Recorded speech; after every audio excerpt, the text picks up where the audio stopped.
Tonight we're talking about a moment in federal court that caught a lot of people off guard. A senior Department of Justice lawyer stood before a federal judge and openly admitted that her own client, ICE, under the current administration, was not following court orders. She said the workload was overwhelming. She said communication was failing. And most importantly, she raised concerns about racial profiling. This matters because when a government lawyer says something like that in open court, it's not gossip. It's not politics. It's part of the official record. And when federal court orders are being ignored, that affects real people, especially people in detention who are waiting to find out whether they will stay locked up or be released. Let's slow this down and explain what's happening. In Minnesota, federal judges were handling cases called habeas corpus petitions. That's a legal process where someone in detention asks a court to review whether they're being held lawfully. It's one of the oldest legal protections we have. It exists to make sure the government can't just lock someone up and ignore them. The judge in this case reportedly said something very direct. Court orders are not suggestions. They are not advisory.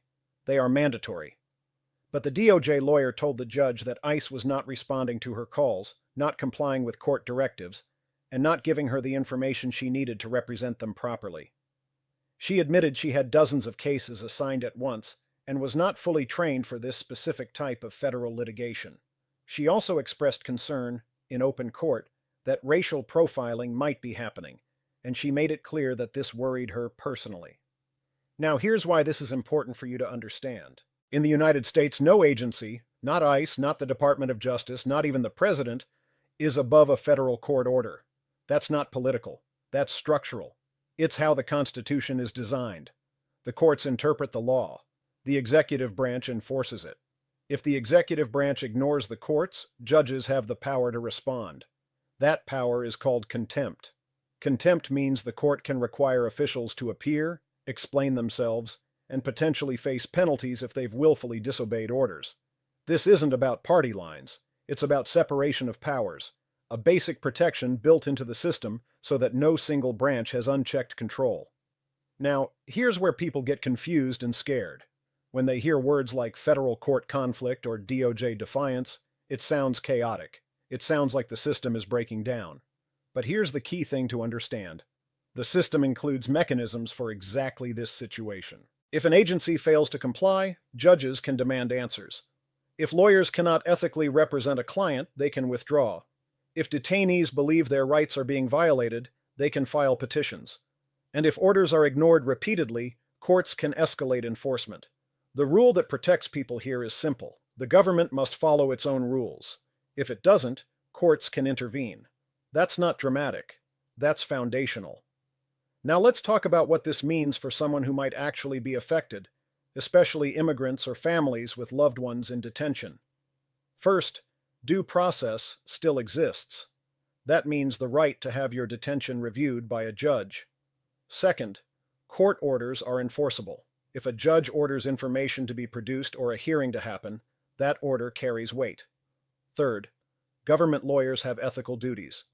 If they believe their client is acting unlawfully, they cannot simply ignore that. They are officers of the court first. What you should not do is assume that public conflict means there are no protections left. That's when fear takes over, and fear leads to bad decisions.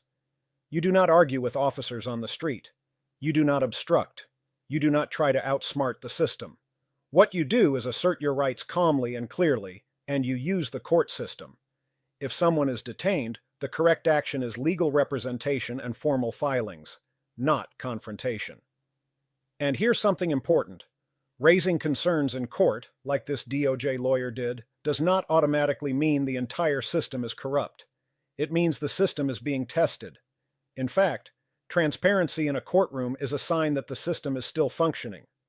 Problems were spoken out loud. They were recorded. Judges responded publicly. That's how accountability begins. Reports indicate that judges in Minnesota have documented numerous instances of missed deadlines and ignored directives. One federal judge even warned that continued violations could lead to senior ICE officials being called into court to explain themselves under oath. That is the judiciary doing its job. You may hear commentary framing this as chaos or collapse. But what we're actually seeing is tension between branches of government and courts asserting authority. That's uncomfortable, it's loud, it's messy, but it's constitutional. Now let's be very clear about what not to say or do in high-stress situations like this.